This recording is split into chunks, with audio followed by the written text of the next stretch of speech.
You know what's funny about being captured by aliens? The paperwork.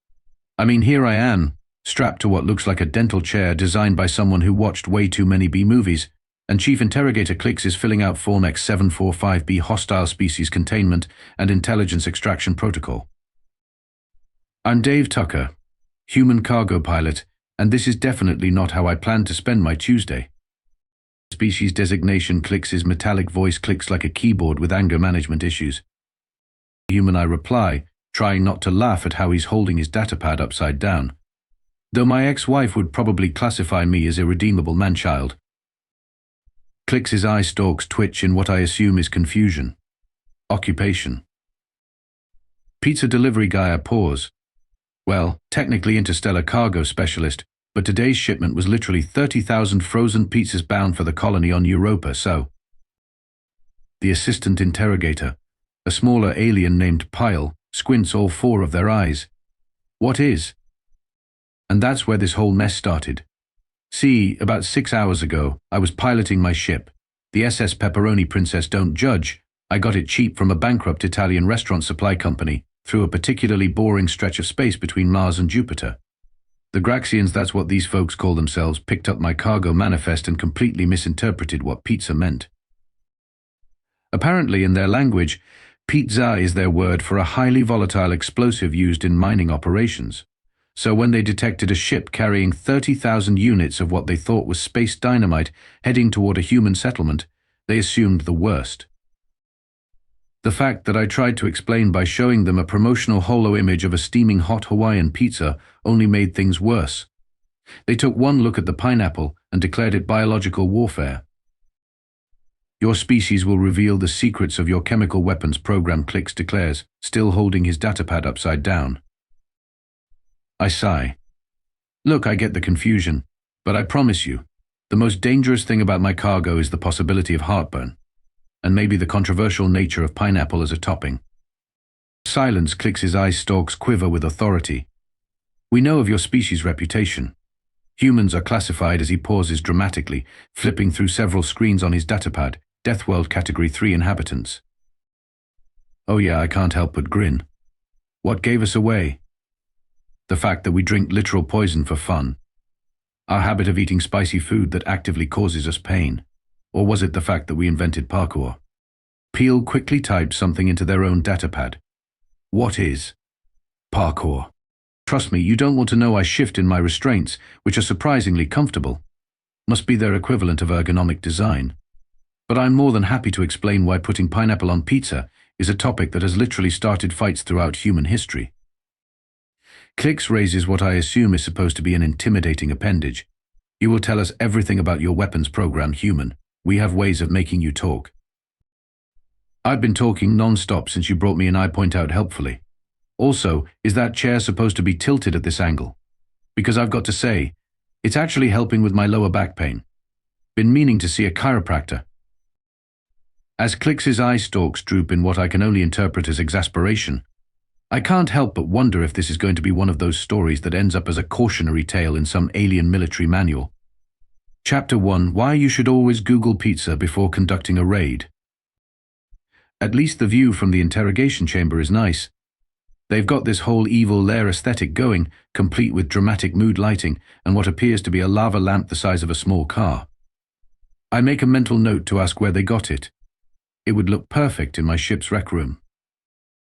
First, though, I suppose I should sit through whatever passes for interrogation in their culture. Something tells me this is going to be more entertaining than that time I had to explain to a customs officer on Mars why I was transporting 1,000 rubber chickens. But that's another story entirely. Behold, Clicks announces with all the dramatic flair of a stage magician at a children's party, the Mind Probe 3000. I squint at what appears to be a colander covered in Christmas lights.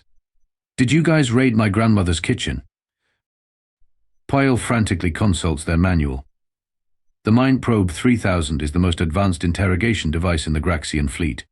It has broken the will of the galaxy's most hardened criminals. By making them look fabulous, I ask, as they place the bedazzled colander on my head. Because I've got to say, this would be a hit at any rave on Earth.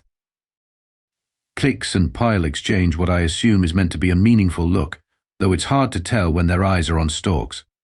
They're an interesting duo, I'll give them that. Klix is tall for a Graxian, about 7 feet of what looks like a cross between a praying mantis and a filing cabinet. His uniform is covered in so many medals, he lists slightly to the left when he walks. Peel, on the other hand, is what you'd get if you asked an AI to draw a bureaucrat after feeding it pictures of squids and office supplies. They're constantly checking their manual, which is adorably titled Interrogation for Dummies in Xenobiological Edition. The process will begin momentarily, Klix announces, pressing buttons on a control panel that looks suspiciously like a modified karaoke machine. You will experience sensations beyond your comprehension. Like that time I ate gas station sushi in Detroit, I ask helpfully. Because that was pretty incomprehensible. Silence, Klix demands, then turns to Pyle. Start with setting 3. Are you sure? Peel's tentacles nervously flip through their manual. According to Chapter 7, setting 3 caused the last subject to recite their entire species' evolutionary history in interpretive dance. That actually sounds fun, I chime in. I do a great impression of early hominids discovering fire. They ignore me, which is fair. Pyle continues fussing with the controls while Klix paces back and forth, his medals jingling like wind chimes in a hurricane. The interrogation chamber itself is a marvel of questionable design choices. Besides the giant lava lamp, there's a wall covered in what appear to be motivational posters. My favorite shows a Graxian falling off a cliff with the caption, "Failure sometimes it's not just an option, it's a spectator sport." Initiating mental probe sequence, Pyle announces, pressing a big red button that definitely came from a toy store. The colander on my head starts to hum. Little lights begin flashing in a pattern that reminds me of that time I accidentally programmed my ship's navigation system in binary while drunk. Suddenly I feel a slight tickle in my brain, like someone's trying to read my thoughts with a feather duster. Now, Klix says, leaning in close enough that I can see my reflection in his compound eyes, you will reveal all about your species' secret weapon program. Well, I say, as the Mind Probe 3000 continues its disco party on my head, there was this one time we invented something called Cheese Whiz. Does that count? Because I'm pretty sure that violates several interstellar conventions. Peel actually starts taking notes. What is this? Cheese Whiz. Oh no, Klix interrupts, waving his appendages in frustration. Do not let the human distract you with their bizarre dietary habits again. Focus on the interrogation. But Peel is already deep in note-taking mode. But sir, according to Section 5, subsection C of the manual, understanding a species' consumption habits can provide valuable intelligence about their capabilities and weaknesses. Our only weakness is all-you-can-eat buffets I offer. Well, that and cat videos on the internet. Oh, and those videos where someone opens a package really slowly. What are those called again? ASMR. The Mind Probe 3000 makes a sound like a dial-up modem having an existential crisis. A small puff of smoke emerges from one of the Christmas lights. Impossible, Klix declares, checking the readings. Your neural patterns are. Are you thinking about something called SpongeBob while doing complex quantum calculations? Multitasking, I explain. It's a human thing. Also, that episode where Plankton steals the Krabby Patty formula is a classic example of failed interrogation techniques. You might want to take notes. Peel is already writing furiously. Sir, should we include this SpongeBob in our psychological warfare database? Klix looks like he's developing a headache, which is impressive for someone whose head is basically a highly evolved desk lamp. Increase to setting 4. But sir, we haven't even documented his response to setting 3. I'd rate it 3 stars on Yelp, I offer. Nice light show, but the mental probing could use more pizzazz. Speaking of pizza. Both aliens shout no more pizza talk in perfect unison. It's actually quite impressive. They should consider a career in synchronized shouting. The Mind Probe 3000 gives one final, desperate blink before playing what sounds suspiciously like the opening notes of Never Gonna Give You Up. Did I just rickroll an alien interrogation device? This story is definitely going to be a hit at the next Cargo Pilots Union meeting.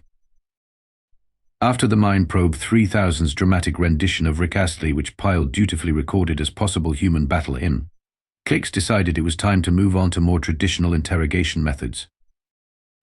Behold, he announces, pressing a button that opens a panel in the wall, the chamber of unendurable sensations. I peer into what appears to be a room filled with strobe lights and speakers. So, you're sending me to a nightclub? This chamber clicks continues, ignoring my comment, will bombard you with stimuli carefully calibrated to break the strongest will. No one has lasted more than 3 hours. 3 hours, I laugh. That's cute. I once worked a Black Friday shift at an electronics store. Try me. They lead me into the chamber, which honestly looks like someone raided a DJ's garage sale. The walls are lined with what appear to be modified subwoofers, and the ceiling is covered in enough lighting equipment to illuminate a small moon. First pile reads from their manual, "We will subject you to rapid light pattern changes designed to prevent sleep." Oh, neat. Just like my college days, I settle into the surprisingly comfortable chair they've provided. Quick question, can you sync the lights to music? Because I know this great playlist. Silence clicks commands, though I notice he's making a note about the playlist. Begin the sequence. The lights start flashing in what I assume is supposed to be a disorienting pattern.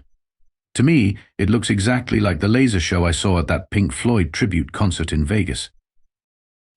You know, I mentioned casually, humans actually pay good money for experiences like this. We call them raves. Add some electronic music and you could make a fortune in the entertainment industry. Peel stops mid-note taking. Humans voluntarily expose themselves to such stimuli for entertainment. Oh, that's nothing. Wait until I tell you about hot sauce eating contests. No clicks interrupts. No more human dietary discussions. Activate the sonic disposition destabilizers. The speakers come to life, emitting what I can only describe as the love child of dubstep and a dial tone. It's actually got a pretty decent beat. This frequency clicks explains with smug satisfaction, is designed to create profound discomfort in most species' auditory processing centers. I start nodding my head to the rhythm. Not bad. Reminds me of my neighbor's amateur EDM phase, though it could use a better bass line. Have you considered adding a drop? A. Drop Poil asks, already reaching for their datapad. Focus clicks shouts, his medals jingling in frustration. Increase the frequency. The sound changes to something that probably sends most species running for cover. To me, it sounds like my old apartment's radiator during winter. You know what this needs, I suggest, tapping my foot. Some cowbell. Peel actually stops the sequence to ask, what is cowbell? Don't you dare answer that, clicks warns. But it's too late. Oh boy, have I got a story for you about this Saturday night live sketch. 20 minutes later, Peel has filled 3 pages with notes about human musical instruments and their role in cultural development, while Clicks looks like he's contemplating a career change. Perhaps he says, consulting his own manual, we should try the temperature manipulation protocol. The chamber suddenly becomes cold enough to see my breath. I grin. Just like Chicago in February, though you might want to add some wind chill if you're going for authenticity. They raise the temperature to what's probably unbearable for most species. To me, it feels like Phoenix in July. Ah, I sigh contentedly. Reminds me of that time I had to deliver supplies to a research station in Death Valley, though their air conditioning was worse. Impossible, Clicks declares, checking the readings. You're showing no signs of distress. Should we document this as a failed attempt, Pale asks, flipping through their manual? Or would this fall under unexpected species resilience? Neither, Clicks snaps. Activate. The scent inducer. A new panel opens, releasing what I assume is supposed to be a horrifically unpleasant odor. I take a deep breath. Not bad, I comment. Though if you really want to learn about psychological warfare through smell, I should tell you about the time someone microwaved fish in the break room at my old office. Peel's tentacles twitch with interest. This. Fish in break room. It is a weapon. Only against office morale, I explain. Though there was this one time with surströmming. No Clicks interrupts. No more human food stories. Activate all systems simultaneously. As the chamber erupts into a carnival of flashing lights, weird sounds and temperature swings, I start humming Stayin' Alive by the Bee Gees. The rhythm actually works pretty well with their sonic disposition destabilizers. I don't suppose you take requests, I ask, as a particularly impressive light pattern creates a decent backdrop for my impromptu dance moves. Because this would be perfect for Yamsia. Somewhere in the control room, I hear what sounds suspiciously like a clipboard being thrown against a wall. Who knew alien interrogation could be so entertaining? Though I probably shouldn't tell them about karaoke just yet. Got to save something for tomorrow's session. After their enhanced stimulation chamber proved about as threatening as a day at Disneyland, Clicks and Pyle moved on to psychological tactics. That's when I decided it was time to have some real fun. Let us discuss, Clicks says, trying to sound menacing despite looking like he's developing an ulcer. Your species' vulnerabilities. Oh, sure, I lean forward eagerly. Did you want to start with our habit of keeping apex predators as pets, or should we discuss how we deliberately ferment our food until it becomes toxic and then consume it for pleasure? Peel's note-taking tentacle freezes mid-scribble. You. Intentionally poison your food. Only the fun stuff. Wine, cheese, yogurt basically. We find things that have gone bad and think, hey, let's eat that, I grin. Sometimes we even fight over which rotted grape juice is the fanciest. Enough, Clicks interrupts. But I can see his eye stalks quivering with poorly concealed horror. We know humans have weaknesses. Your species is classified as vulnerable to. Let me check. Ah, yes, extreme temperatures. Oh, you mean like how we go into small wooden boxes that we deliberately heat to nearly lethal temperatures? We call those saunas. Great for relaxation. Though not as fun as ice swimming. Ice swimming, Pyle asks, adding a new page to their increasingly thick notes. Yeah, you know, when we cut holes in frozen lakes and jump in. It's very refreshing. Some people do it competitively. Clicks's medals make a distressed tinkling sound as he shudders. You exhibit clear signs of species-wide insanity. This explains much. Oh, you haven't heard about our sports yet, I say brightly. Let me tell you about this thing called rugby. 20 minutes later, Peel has filled an entire datapad with notes about human recreational activities, each one more horrifying to them than the last. Clicks keeps muttering something that sounds like they do this. Voluntarily. But surely, Clicks says, desperately consulting his manual, your species must fear death. Nah, we mostly just make memes about it. Speaking of which, did you know we named a star Death Star because it looks like a fictional space station from a movie about space wizards? Space. Wizards Pyle's tentacles twitch with curiosity. Focus Clicks shouts. This is an interrogation, not a cultural exchange. Oh right, sorry, I straighten up and try to look serious. Please continue threatening me. Though I should warn you, humans find competence very intimidating, so you might want to keep doing everything wrong. Clicks's eye stalks droop. Are you giving advice on how to interrogate you? Just trying to help. Your technique could use some work. Have you considered adding some dramatic lighting? Maybe a good cop, bad cop routine? Though I guess in your case it would be good bureaucrat, bad bureaucrat. Peel actually pulls out a fresh datapad. Could you elaborate on these interrogation techniques? Don't encourage it, Clicks protests, but I can see him leaning in with interest. Well, first of all, that lava lamp really undermines the whole intimidating interrogation chamber vibe. Though I still want to know where you got it. Would look great next to my collection of inflatable T-Rex costumes. You're what both aliens ask in unison. Oh yeah, we dress up in inflatable dinosaur costumes and do, well, pretty much everything. Ballet, marathons, wedding ceremonies. There are whole competitions. Peel's note-taking reaches supersonic speeds. This is some form of ritual combat. Or like ritual silliness. Humans are big fans of doing completely unnecessary things just because we can. Like that time we launched a car into space while playing David Bowie songs.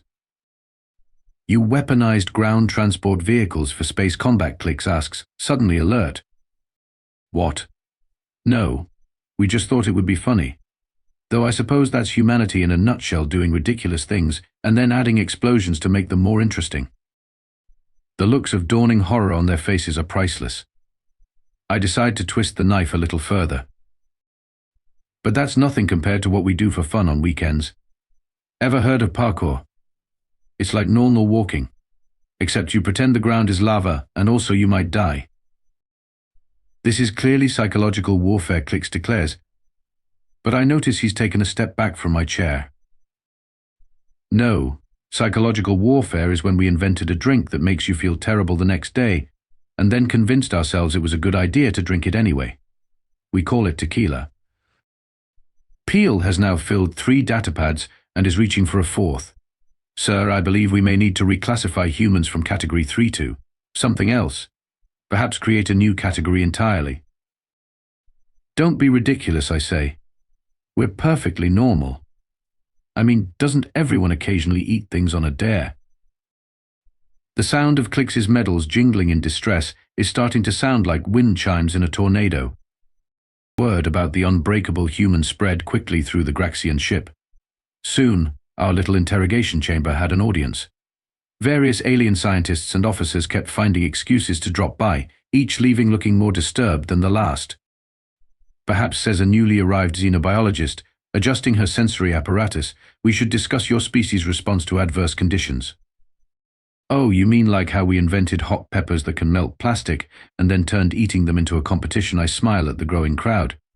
Did you know we breed them to be progressively more painful to eat? We even made a measurement scale for how much they hurt. The xenobiologist's appendages start trembling as she takes notes. You deliberately cultivate chemical weapons for consumption. Weapons? Nah, that's just lunch. Though I did once see a guy drink a whole bottle of hot sauce on a dare. His tears crystallized. From his corner, Clix makes a sound like a printer having a nervous breakdown. He hasn't moved in about 20 minutes, not since I explained the concept of extreme ironing. Peel, meanwhile, has requisitioned an entire storage unit for their notes on human behavior. They're currently on their 15th datapad, documenting my explanation of why humans invented bungee jumping. But surely, the xenobiologist continues, your species must have some survival instinct. Oh, we do. We just ignore it because we get bored easily. Like this one time at summer camp, we decided to launch a canoe off a roof using only rubber bands and optimism. Then, a military officer in the growing audience raises an appendage. Is this how you train your warriors? Warriors? No, that was just Tuesday.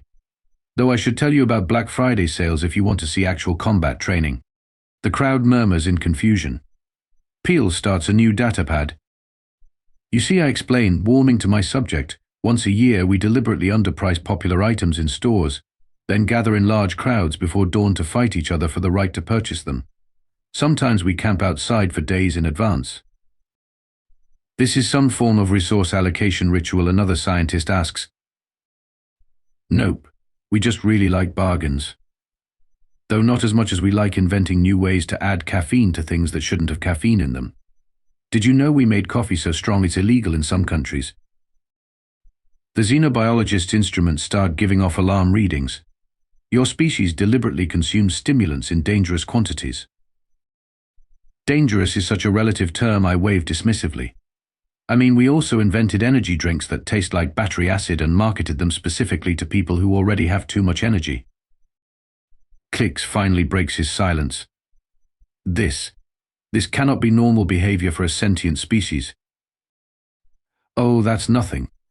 Wait until I tell you about the time we invented a sport that involves sliding down mountains on purpose, then decided it wasn't exciting enough and added tricks to it.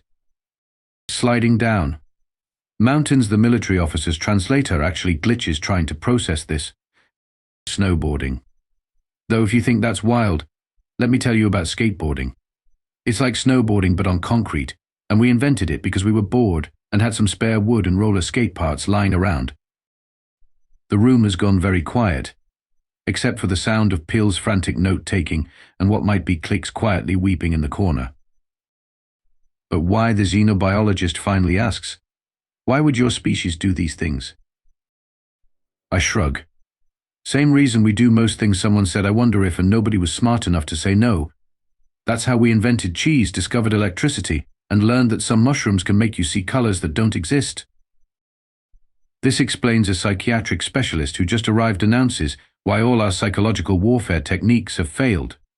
You cannot break a species that is already their translator glitches, presumably searching for the right word. Awesome, I suggest. Though my therapist would probably say in need of better impulse control. Speaking of which, want to hear about the time we invented a sport that's just throwing ourselves down hills after wheels of cheese? The sound of multiple datapads hitting the floor is very satisfying. After 3 days of what they called interrogation, and what I called telling increasingly wild but true stories about humanity, the Graxian High Command finally got involved. Apparently, having half your intelligence staff request stress leave after hearing about competitive eating contests is cause for concern. Mr. Tucker, the High Commander, says, her medal's even more impressive than Clix's. We appear to have reached an unusual situation. You mean the part where your interrogators need therapy? Or the part where I've been teaching your staff Earth dance moves between sessions? From the corner, Pyle demonstrates the Macarena to a group of fascinated xenoanthropologists. They're getting better at it, though having tentacles makes the hand movements interesting. We are prepared, the commander continues, ignoring the impromptu dance lesson, to discuss terms for your release. Cool, I say. But first, quick question, that lava lamp. Where'd you get it? Because I wasn't kidding about wanting one for my ship. Clix, who has developed an eye-stalk twitch, mutters something about focusing on priorities. Your release, the commander, pressing on. In exchange for your silence about this incident. Counter-offer, I grin. How about my release, plus a trade deal for actual pizza? Because after 3 days of telling you about Earth food, I'm really craving a deep dish pepperoni. What you want? To establish trade relations, the commander's translator seems to be struggling with the concept. Sure. You guys clearly need to relax more. And nothing says relaxation like pizza and movies. Though we should probably avoid showing you action films until you've come to terms with humanity's relationship with gravity and common sense. Peel, who has somehow acquired a Hawaiian shirt during their cultural research, raises a tentacle. Could we include this karaoke you mentioned in the trade agreement? Now you're thinking, I turned back to the commander. Look, you thought we were weapons smugglers, but what you really discovered is that humans are basically adrenaline-seeking party animals with opposable thumbs and too much creativity. Why not profit from it? Brief it. From Insanity, Clix asks weakly. We prefer to call it entrepreneurial spirit. Besides, you've already got a built-in market. Half your intelligence staff is addicted to pizza already, and I've only been describing it to them. The commander's eye stalks do that thing that I've learned means they're deep in thought. And in exchange for this trade agreement, I don't tell anyone about how your fearsome interrogation chamber includes mood lighting and accidentally invented a new dance club, though I might suggest adding a fog machine. Really complete the ambience. 2 hours later, I'm back on my ship with a signed trade agreement, the coordinates of a very promising pizzeria franchise location in the Graxian capital, and yes, the lava lamp. Turns out it was from their equivalent of IKEA. Who knew? Knew. The official report probably reads something like subject released after proving resistant to all known interrogation techniques. The unofficial report, the one Pyle is still writing, probably reads more like help. They're all like this. Initiate emergency cultural exchange programs immediately. As I set course back to Europa now with a slight detour to set up the galaxy's first combination pizzeria karaoke bar, I can't help but think about Clix's final words to me. Your species, he said, medals jingling one last time, is either the most brilliant or the most insane I've ever encountered. Why not both, I replied, teaching him how to fist bump with an appendage that definitely wasn't designed for it. That's humanity's secret. We turned chaos into an art form. I hear they've since updated their species classification system. Humans are now listed under a new category. Approach with caution. Do not attempt psychological warfare. We'll probably try to make friends and/or invent a new extreme sport. They're not wrong. Oh, and that pizzeria. It's doing great. Turns out tentacles are really efficient at tossing dough, though we're still debating whether jellyfish should count as a topping. Some questions are universal, I guess. End log. Dave Tucker, human cargo pilot, accidental diplomat, and soon-to-be owner of the first intergalactic pizza chain. P.S. If anyone from the Cargo Pilots Union asks, the lava lamp was a gift. A very large, very awesome gift that definitely wasn't acquired during an interrogation that technically never happened. Though I'm totally teaching the story at the next training seminar. With interpretive dance.